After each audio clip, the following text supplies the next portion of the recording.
Today's video looks at 3 sovereign citizen cases. First, a mother shares a powerful statement about her son, who attacked a family member with shears and later assaulted other relatives after being released from jail, which led to him ending up back behind bars.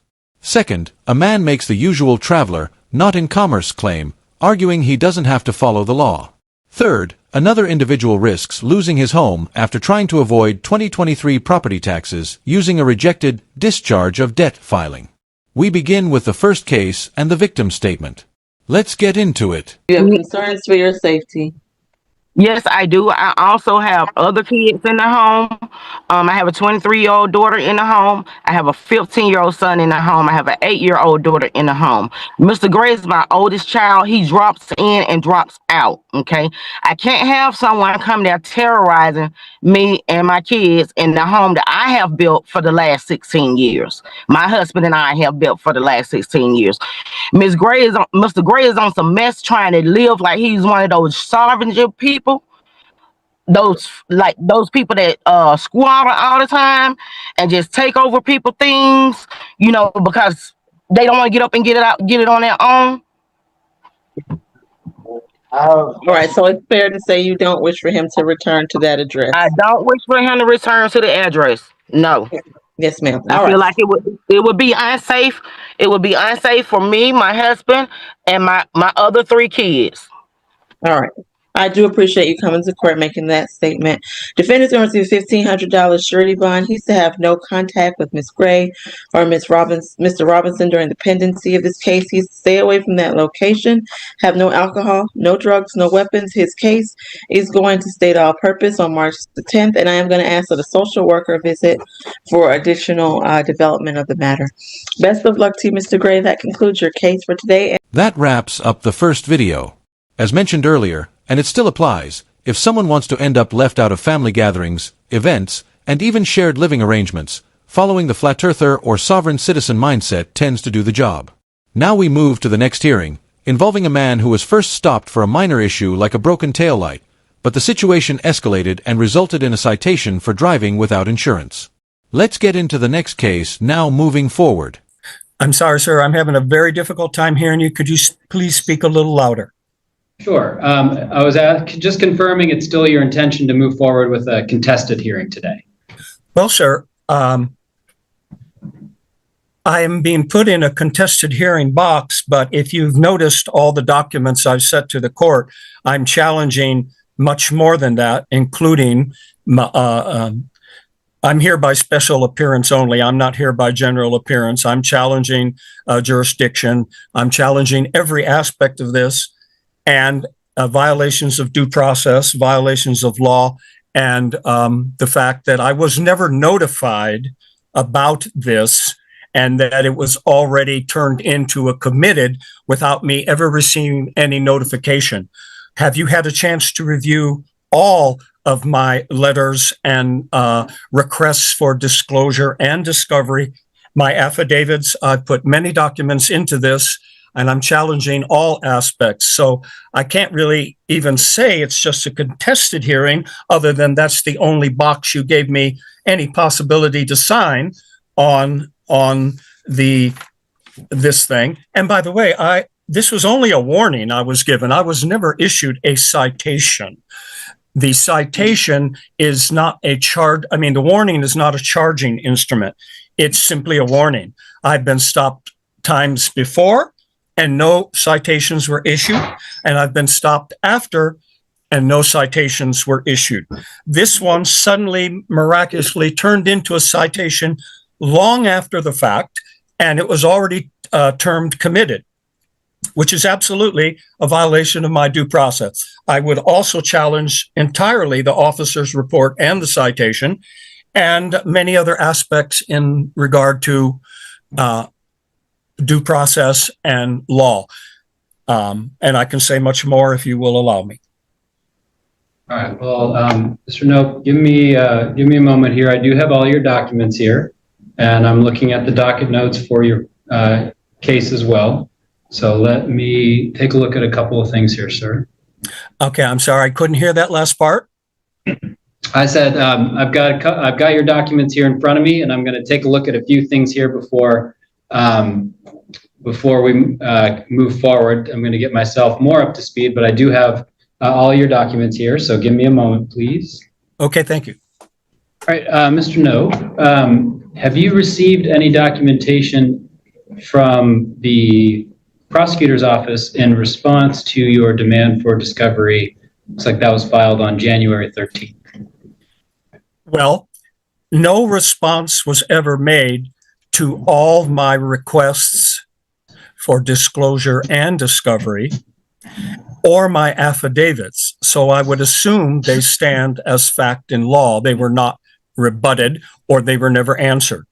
Then I did get from the office, not from the prosecutor himself, but from the office, from some woman claiming to write the affidavit, and sent a copy again of the officer's report, which I will contest every element of, and the citation again, as if that is all I'm entitled to in terms of discovery and disclosure, which I do not believe is proper. That is why I already put in my motion to dismiss for violations of due process. I have done this before. I have been conferring with legal professionals all the way through this, including a professor of law at a major law university. And everything I'm doing, it has a basis in law and is about my due process. I'm not in the category or status that it can be limited in the way that it seems to be trying to be limited. And I can read that off for you from, I have it written down if you would like, though it is in my affidavits and all my other requests. I'm not, I've been misidentified. That's in my affidavit. I'm not an incorporated person or 14th Amendment citizen. I have been mistreated by this court very badly in the past. And my proof of my foundational instrument, a handwritten cursive note of real birth, not a birth certificate issued on bank paper, none of that. I introduced that in as evidence in this court once before, and they took it from me and never returned it. So that evidence being taken from me and never returned has caused great problems. But I've done the affidavit that shows I'm not in the debtor category. I'm not a 14th Amendment citizen. I'm not an incorporated citizen. All of those, as well as the misidentification in all capital letters, which has real foundations in law. So I've asked for this to be dismissed in many ways, and I'm still asking for that. And I will contest many elements in the officer's report, citation, and the circumstances in which it occurred. Honestly, it might help to pause before diving into these sovereign citizen arguments. The claim about not being a 14th Amendment citizen of the United States doesn't change much legally. Even if someone believes that, it still doesn't remove responsibility. Traffic laws apply to anyone using public roads, not just citizens. In Washington, RCW 43.30.020 requires every driver to have valid insurance. So the argument doesn't hold up, since the requirement applies regardless of status. These rules exist to keep roads safe and consistent for everyone involved. The obligation remains the same for all drivers. And I'll try to also kind of walk through how we got here. So please raise your right hand. All right. You swear affirm the testimony you're about to provide is the truth, the whole truth? As best I can remember, yes. All right. So first of all, to address the issue with the earlier finding of committed, it looks like that was found committed due to a failure to respond, which does happen after folks don't respond to a traffic ticket. Part of that notice of infraction that you get does outline ways to respond and some deadlines, and we don't hear a response that becomes a found committed. Now you're here, which means if folks, even after it's found committed, if they engage with the court and set a hearing, then they are able to come back and contest their tickets here. So we are here at a contested hearing despite that earlier finding of committed. All right. Now, it sounds to me like, based on what you've submitted and what you're saying today, you've got two issues here. It's like the stop, and then the issue with driving without insurance. Yes, Right, this is not a moving violation. This is a paperwork's warning. Well, I'll let you. I've read the police officer's report as well. I know you've already said, made some arguments here, but now you're under oath, so I'll go ahead and let you explain your position with respect to what's in the officer's report. That is what we're focusing on here, is just that October 11th traffic stop and the allegation of driving without insurance. So go ahead. Okay, so I want to make sure I understand. You're telling me I'm only have the opportunity now to challenge the officer's report right now? Is that what you're asking for? Well, no, I'm saying that's the officer's report is alleging you were driving without insurance. And if you want me to find that not committed, I would suggest that that's what you focus your arguments on. Okay. If you look at the officer's report, it is false where he states he was in the very beginning. The officer was down a side street perpendicular to the road coming down out of Rainier. Perpendicular, hiding in the dark on a side street at approximately 12 midnight. I saw the officer car from way ahead.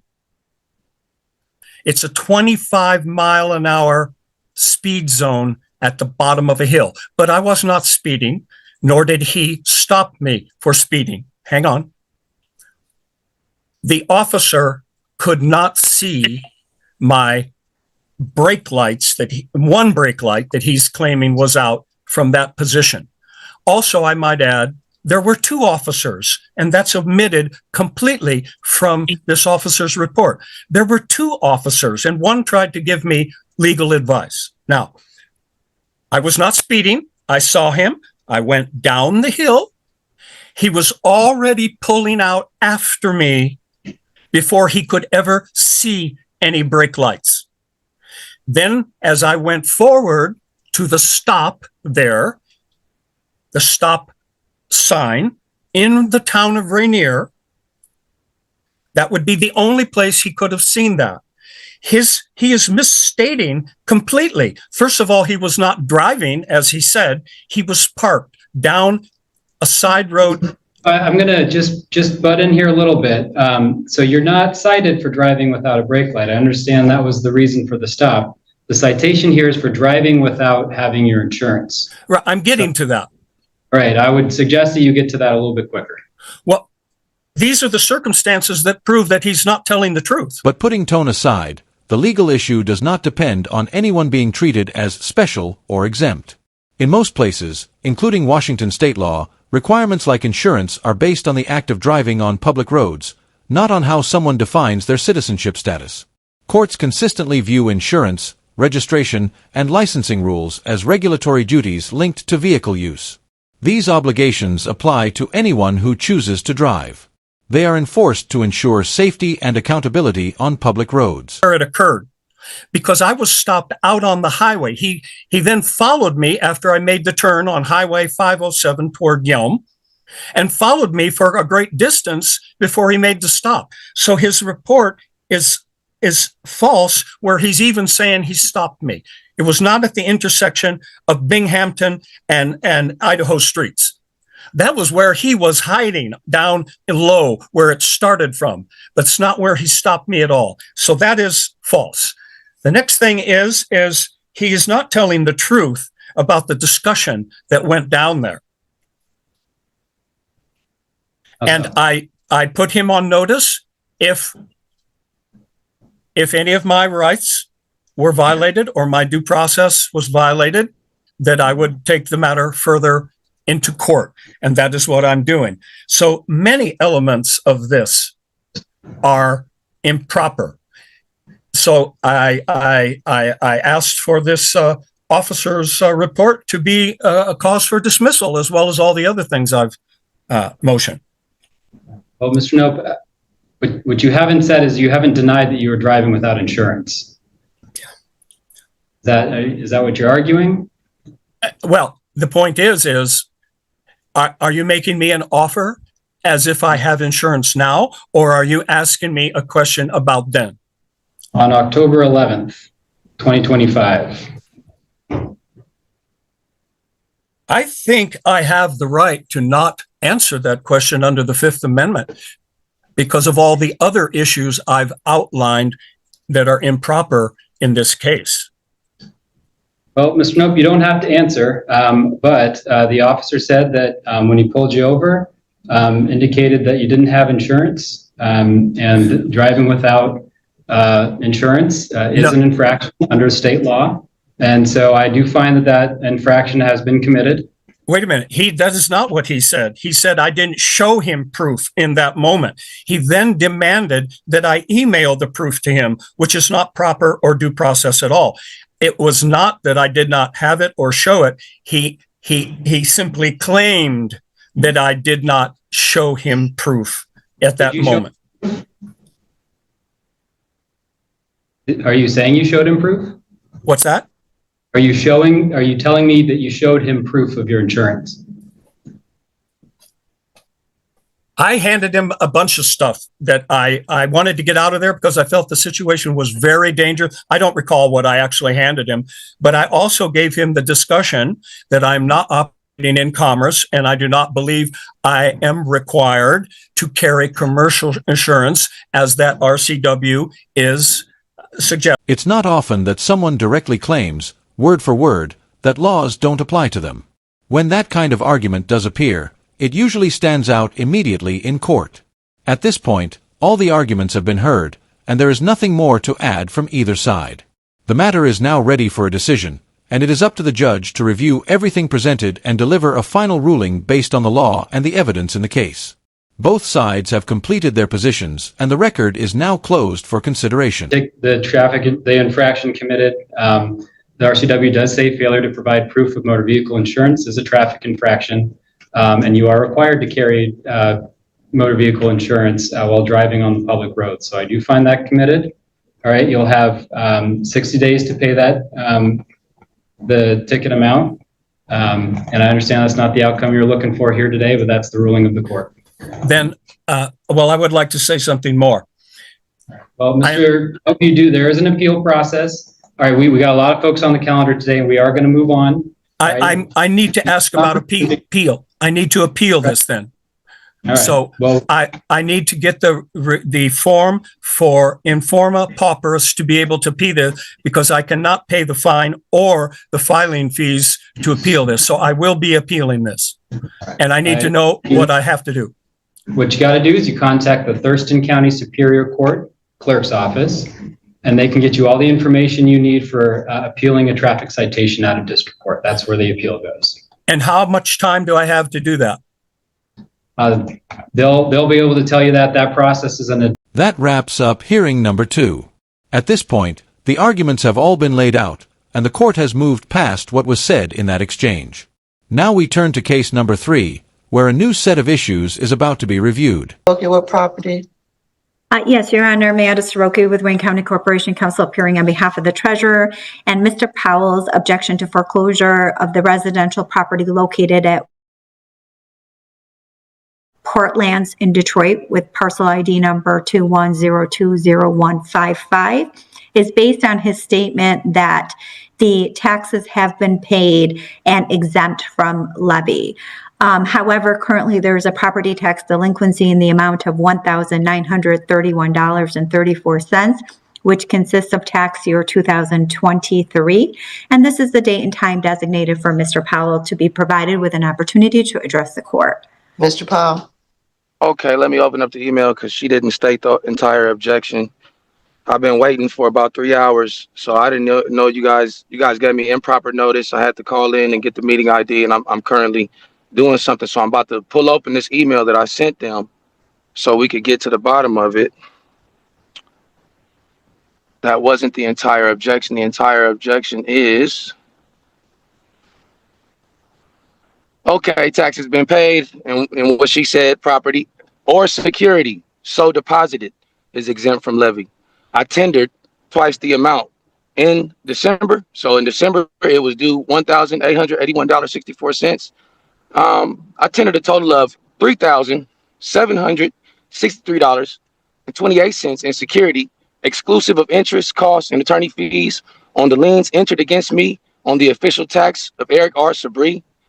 These payments equal to the amounts which I was liable for under the official tax. I presented a verified claim for $1,881.64 to the treasurer. The claim contained the statement of facts stated right now and demanded payment of the $1,881.64 in conformity with the official tax of the treasurer. More than 45 days has elapsed since that presentation and demand of claim, during which time Eric R. Sabri has failed to allow or reject the claim. So he's in default for not returning my security to the delinquent tax revolving fund. Everything has been provided to them, and Your Honor, the fact remains that there is a property tax delinquency for 2023 in the amount of $1,931.34. If this amount is not paid in full, or a payment agreement has not been entered into by March 31st of 2026, the property will be foreclosed. Okay. We would recommend that you speak to one of the treasurer's representatives who is here today to enter into a payment agreement or to be provided with payment options. That's not a response to what I said. So I already tendered payment. It's in your possession, and I have a receipt from Comerica Bank that you deposited my payment in Comerica Bank. So you keep saying that your record is incorrect, and I know that. I just said I filed a claim. Excuse me, sir. Did you attach a copy of the proof that you made the payment? No, because nobody asked me to. Well, if the opposite party has not requested any type of proof. So affidavit, unchallenged affidavit is proof. She hasn't challenged any part of what I just said. Okay, all she did was go ahead. At this time, what if you're saying that you made the payment? All we need to do to confirm it so that we can get this off the tax roll is verification. Mr. Right. And I would like her to go get what's in Comerica Bank and show the court what they put in Comerica Bank, because at this point they lost it. No. If you made a deposit, that you just have to have your proof. But anyway, Mr. I sent proof. Go ahead. Excuse me? I said I sent proof. Just hold on, sir. Your Honor, any payments that would have been made by Mr. Powell would have been applied to any tax delinquency. Usually it is applied to prior tax delinquency years, and then what is remaining is this $1,931.34 for tax year 2023. Is there... Right. And I've spoken with somebody at the Treasury Department multiple times and provided proof. Okay, I sent a claim on the amount Hold on a second. I sent a claim on the amount I paid. It's been more than 45 days. It has not been rejected. I have not been contacted about, and that's accord and satisfaction. Your Honor, it seems to me that Mr. Powell is assuming that there is some sort of breach of contract here on the part of the treasurer, but the Wayne County treasurer, in performing his duties, is not classified as a debt collector in the state of Michigan and is therefore statutorily exempt from the definition of the debt collector under the Fair Debt. I didn't say the word debt collector. Okay, Mr. Powell, you cannot interrupt, please. Thank you.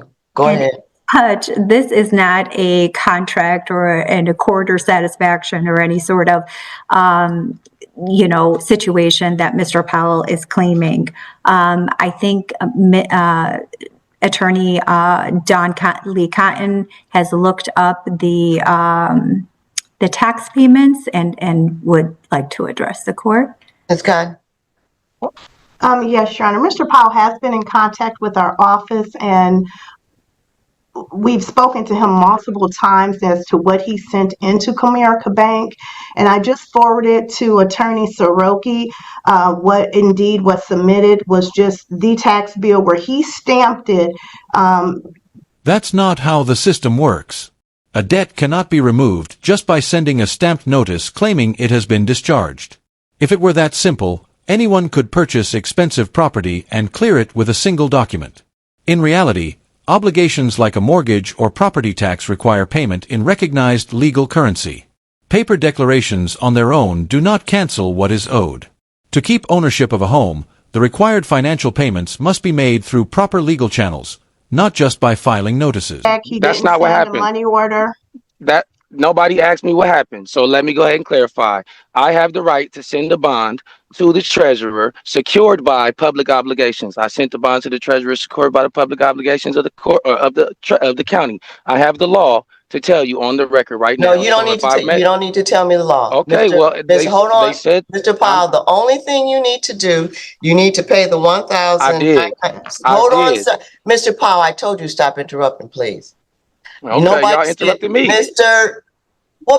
You know what, Mr. Powell, we're going to put you on mute because you don't know how to let someone else speak. Everyone else is letting you speak. Anyway, if he has not paid the funds, not sending a document, putting whatever he wanted to on it, if the funds have not been paid in U.S. currency or U.S. currency equivalent, the debt has not been satisfied. So at this point in time, Mr. Powell, you owe $1,000, and correct me if I'm wrong, somebody, $1,931.34. Did I say that correctly? Yes, Your Honor. You owe that in tender. May I correct you? U.S. No, you cannot. You said correct you if you're wrong.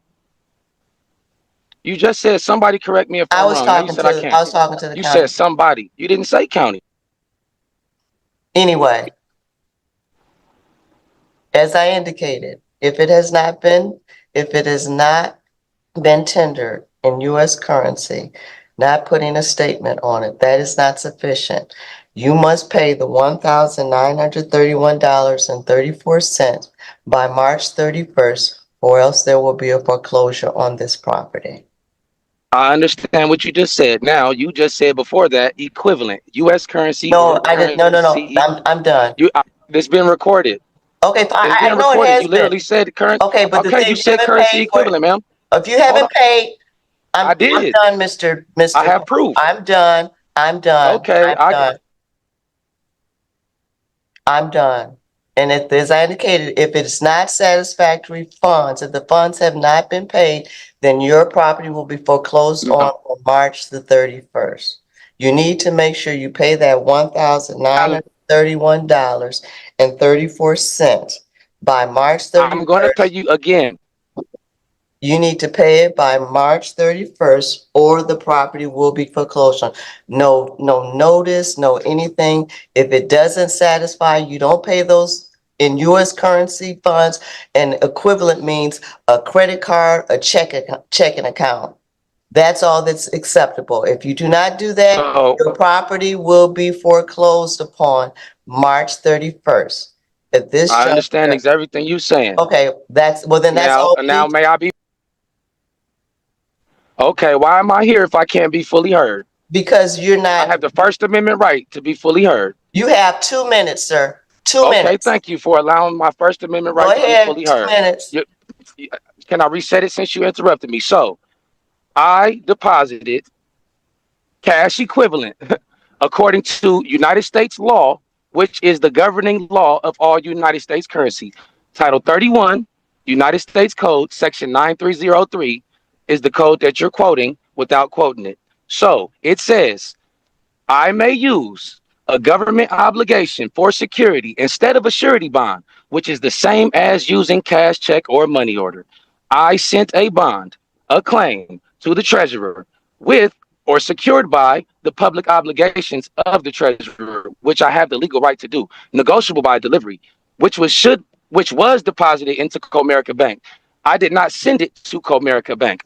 I sent it to the P.O. box of the treasurer. However, they sent me a receipt signed by Comerica. So if if they sent me a receipt by Comerica, that means the treasurer received my documentation, my documentary evidence, and deposited himself in Comerica Bank. I didn't send anything to Comerica Bank directly. I'm telling you, I have a receipt from Comerica Bank, signed Comerica. However, I sent it to the P.O. box of the treasurer. So the treasurer obviously sent it himself to Comerica Bank. Now, I haven't been rejected. Comerica Bank hasn't called me, has not sent back anything to me, has not rejected anything I sent whatsoever. However, they have accepted for more than 45 days now. Now, the law says clearly, using a government obligation for security instead of a surety bond is the same as using cash check or security. That's what a cash equivalent is. That's what it says in the United States law. Title 31, U.S. Code, Section 9303, if anybody would like to look that up. Okay, Also, your time is up, sir. Hey, okay, listen, I will file a request for your oath of office and your bond. The other law is Michigan compiled law. MCL 221.87 does not exist. The correct reference is likely MCL 211.87, which explains how state and county treasurers handle tax records and apply interest on overdue payments. The cited 31 U.S.C. Section 9303 also does not apply here, as it concerns federal bonding and surety rules, not private debts or property taxes. These provisions do not remove payment obligations. If a lien remains unpaid, legal foreclosure procedures may proceed under applicable law. The court relies only on valid statutes and proper legal procedures. I could quote right. I could read exactly what the law says Okay, for no, the record. no, you don't have to, mister. I've given you more time than I indicated. So at this point Then you in time, indicate I don't have the right to be fully heard. no, you don't. I gave you 2 I'm minutes, speaking sir. relevant. You I gave me 2 minutes. sir. So this is a privilege hearing. No, thank you This is very much. Well, that concludes this hearing, Mr. Powell. And as Okay, let the record reflect. That concludes this hearing. Thank you very much, sir. That brings us to the end of today's video. In all three cases, the individuals involved have ended up in serious legal situations, and things are not looking favorable for them. If you enjoyed the video, feel free to like it. If not, you can dislike it as well.